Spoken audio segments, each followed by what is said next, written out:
Exercise 7.1 question number 15। तो question number 13 और 14 को अगर आपने कर लिया है तो क्वेश्चन नंबर 15 आपके लिए काफी आसान रहने वाला है। देखिए, तो क्वेश्चन नंबर 15 में आपको कहा गया है कि इसका इंटीग्रल निकालिए आप।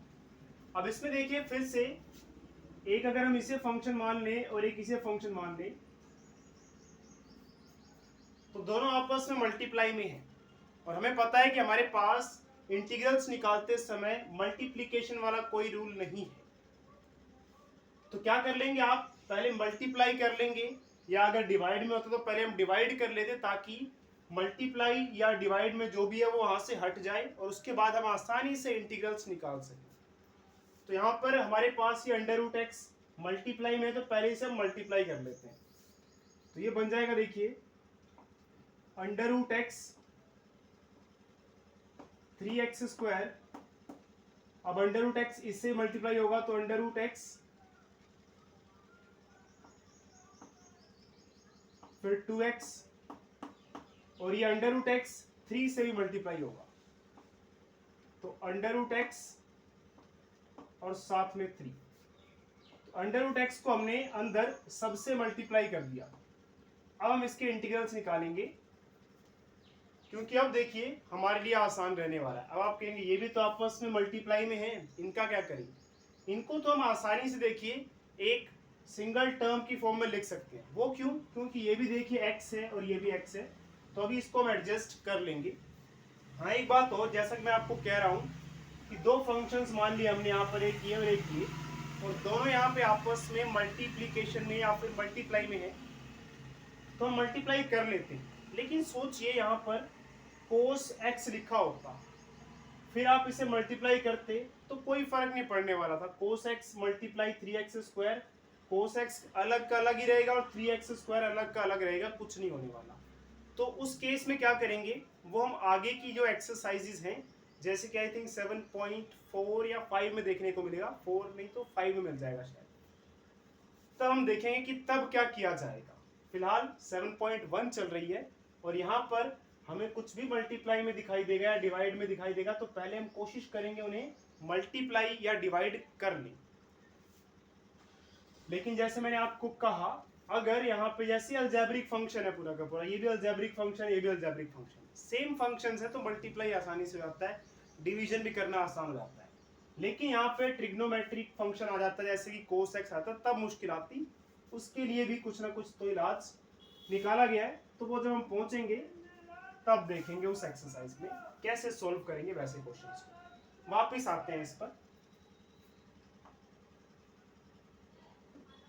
अंडर रूट एक्स है, इसका मतलब देखिए x की पावर 1/2 है। तो जहां जहां आपको अंडर रूट एक्स दिखाई दे रहा है वहां पे हम x की पावर 1/2 लगाएंगे, क्योंकि आपको पता है कि अंडर रूट का मतलब होता है पावर 1/2। यहां पर भी x की पावर 1/2, ये 2x, और यहां पर भी x की पावर 1/2 और ये 3। अच्छा, ये 3 पीछे अच्छा नहीं लग रहा।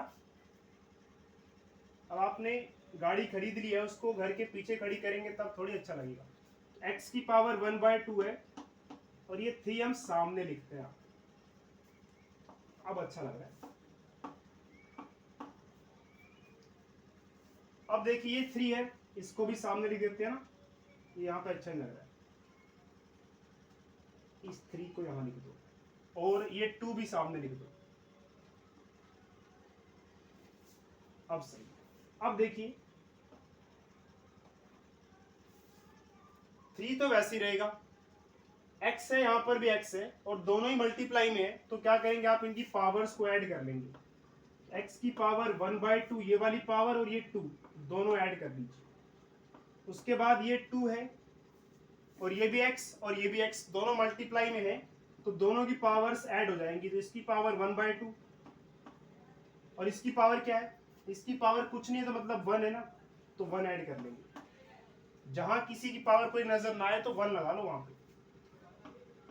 3x की पावर 1/3, 1/3 नहीं 1/2 है ना, यहाँ पे अंडर रूट एक्स था, अंडर रूट एक्स का मतलब x की पावर 1/2 है और ये 3 तो ये रहा। चलिए इसमें किसी को ऐड नहीं करना पड़ेगा हमें,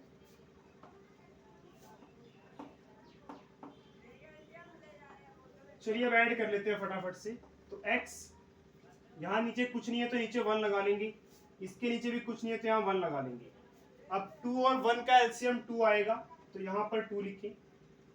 2 को 2 से डिवाइड किया 1, 1 को 1 से मल्टीप्लाई किया 1, 2 को 1 से डिवाइड किया 2 आएगा, उस 2 को इस 2 से मल्टीप्लाई किया 4 हो जाएगा, प्लस 2x। यहाँ पे 2 और 1 का एलसीएम फिर से 2 आएगा, इस 2 को इस 2 से डिवाइड करेंगे तो 1 आएगा, उस 1 को ऊपर वाले 1 से मल्टीप्लाई कर लिया 1, इस 2 को 1 से डिवाइड किया 2 आएगा, उस 2 को इस 1 से मल्टीप्लाई कर लिया। खैर ये आपको आता ही होगा, फटाफट से इसे लिख लेते हैं। 3x 1 + 4 5/2, यहाँ पे 2x 1 + 2 कितना हो जाएगा 3/2 प्लस 3x 1/2। अब देखिए हमें इसका इंटीग्रल निकालना है। अब इसका इंटीग्रल निकालना आपको पता है काफी इजी है, तो इसका इंटीग्रल अलग, इसका अलग और इसका अलग। चलिए फटाफट से सबका अलग अलग इंटीग्रल निकाल देते हैं। तो 3x की पावर 5/2 का इंटीग्रल अलग निकाला जाएगा, प्लस इसका अलग निकाला जाएगा 2x की पावर 3/2 dx, प्लस इसका इंटीग्रल 3x की पावर 1/2 dx। जगह कम पड़ जाएगी, खरीदनी पड़ेगी थोड़ी सी और जगह, इतनी जगह और खरीदनी पड़ी लगता है। तो 3x की पावर 1/2 इसका इंटीग्रल अलग। चलिए अब इनके इंटीग्रल्स निकाल लेते हैं फटाफट से।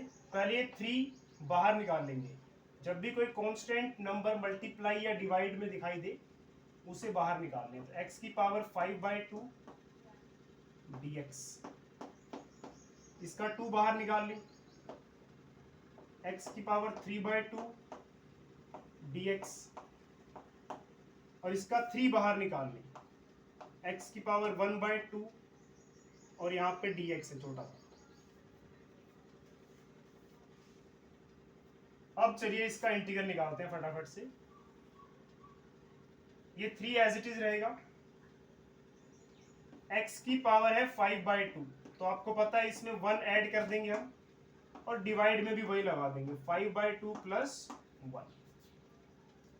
यहां पर देखिए 2 है, x की पावर 3/2, 1 ऐड कर देंगे और डिवाइड में भी 3/2 प्लस 1। यहां पर है 3, x की पावर 1/2 प्लस 1 कर देंगे 1/2 प्लस 1, और लास्ट में लगा देंगे c। अब यहाँ पे कुछ नहीं है तो यहाँ आप 1 लगा के फटाफट से एलसीएम लेंगे और इसे सॉल्व कर देंगे। 3, अच्छा 3 तो रहेगा, 3x 2 और 1 का एलसीएम 2 आएगा, इस 2 को इस 2 से डिवाइड करूंगा मैं 1 आएगा, आप भी करेंगे तब भी 1 आएगा। 2 को 2 से डिवाइड किया 1, उस 1 को 5 से मल्टीप्लाई कर लीजिए, इस 2 को 1 से डिवाइड किया 2, उस 2 को 1 से मल्टीप्लाई करेंगे तो 2 आ जाएगा। ये 2x 2 और 1 का एलसीएम फिर से 2, 2 को 2 से डिवाइड किया 1, 1 को 3 से मल्टीप्लाई किया 3, 2 को 1 से डिवाइड किया 2, 2 को 1 से मल्टीप्लाई कर दिया 2। क्या हो रहा है यार, इतना करना पड़ा। 2 और 1, 2 और 1 का एलसीएम 2, फिर इस 2 को इस 2 से डिवाइड किया 1, 1 को इस 1 से मल्टीप्लाई कर दिया, इस 2 को इस 1 से डिवाइड किया 2 आएगा, उस 2 को इस 1 से मल्टीप्लाई कर दिया। नीचे भी वही लगेगा ना, 5/2 प्लस 1, तो 5/2 प्लस 1 कितना बना हमारा 5 + 2/2 बना। यहाँ पर 3 + 2/2, यहाँ पर 1 + 2/2, और ये प्लस c लिखना ना भूलिएगा। अब देखिए 5 + 2 ये कितना हो जाएगा 7, कहाँ लिखिए एक बार चेक करें ज़रा कहाँ तक स्पेस अवेलेबल है हमारे पास। एक लाइन तो बन सकती है आराम से। चलिए तो ये लाइन बना लेते हैं। 3x की पावर 7/2 और नीचे भी 7/2, 2x की पावर 5/2, नीचे भी 5/2, 3x की पावर 3/2 और नीचे भी 3/2 प्लस c। क्या ये दिख रहा है आपको? ये 2 नहीं दिख रहे हैं, तो ये आपको 2 नहीं दिख रहे होंगे। यहाँ पे 7/2 है, ठीक है। कहाँ से आया ये? 5 + 2 7 और ये 2 वैसे का वैसे। यहाँ 5/2, यहाँ 3/2 है। फाइनल आंसर देखिए कुछ इस तरह से बन जाएगा। अच्छा, इस 2 को दिखाएं किसी तरह से, दिखाना जरूरी है ना।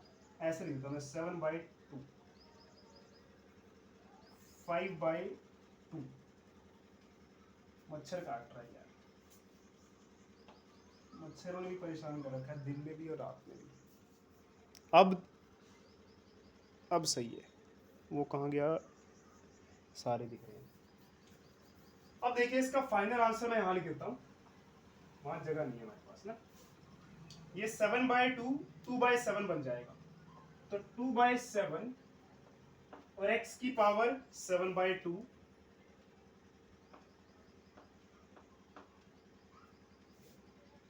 और साथ में 3 भी तो था। लो भाई 3 भी था, और ये 5/2 है, तो ये बन जाएगा 2/5 और साथ में 2x की पावर 5/2 और ये 3/2 था, तो 2/3 और साथ में 3x की पावर 3/2 प्लस c। तो ये देखिए 3 2 क्या बन जाएगा 6, तो यहां मैं 6 लिख देता हूं। 6/7, 2 2 4, तो 4/5, 2 3 6। अरे 2 3 6 क्यों करना यार, 3 से 3 काट दो ना, ये 3 3 काट देते हैं, तो सिर्फ 2 बचेगा यहाँ पे।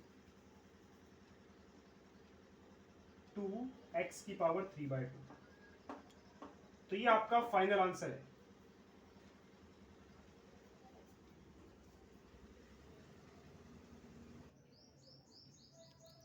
चलिए लगे हाथ क्वेश्चन नंबर 16 भी कर लेते हैं। तो हमें इसके इंटीग्रल्स निकालने हैं। अरे ये तो बहुत ही आसान है, ना कुछ मल्टीप्लाई में है ना कुछ डिवाइड में है। बस फिर इसका इंटीग्रल अलग निकालेंगे, इसका अलग, इसका अलग। तो ये लीजिए 2x, ये तो फटाफट करेंगे, -3, चौक क्यों नहीं सही चल रहा है, उल्टा जा रहा था।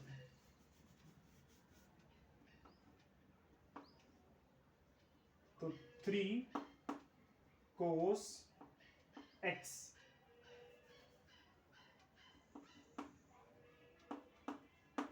प्लस ex, इसका dx तो लिखा ही नहीं है। तो ये हम क्या कर रहे हैं, सबका इंटीग्रल अलग अलग निकालेंगे। 2x का अलग, 3 cos x का अलग और ex का अलग। इस 2 को पहले बाहर निकाल लेते हैं, क्योंकि कांस्टेंट कुछ भी आपको मल्टीप्लाई या डिवाइड में दिखाई दे, कांस्टेंट नंबर, तो उसको पहले आप बाहर निकाल लें।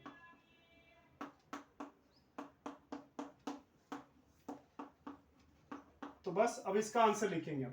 2, यहां पे x की पावर कितनी है 1, तो इसका इंटीग्रल आप कैसे निकालेंगे, इसकी पावर में 1 ऐड कर दीजिए। 1 तो पहले से थी और 1 आपको ऐड करनी होती है, और वही नीचे भी आती है।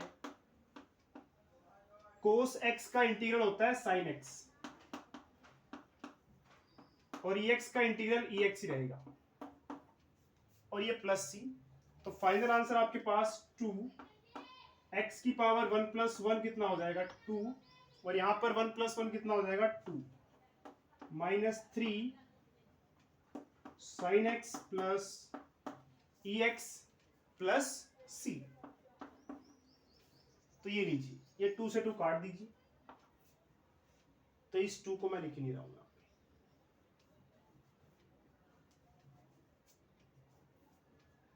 ये आ गया आंसर हमारा। क्वेश्चन नंबर 16 तो बड़ा आसान निकला रे बाबा। चलिए अच्छी बात है हमारे लिए।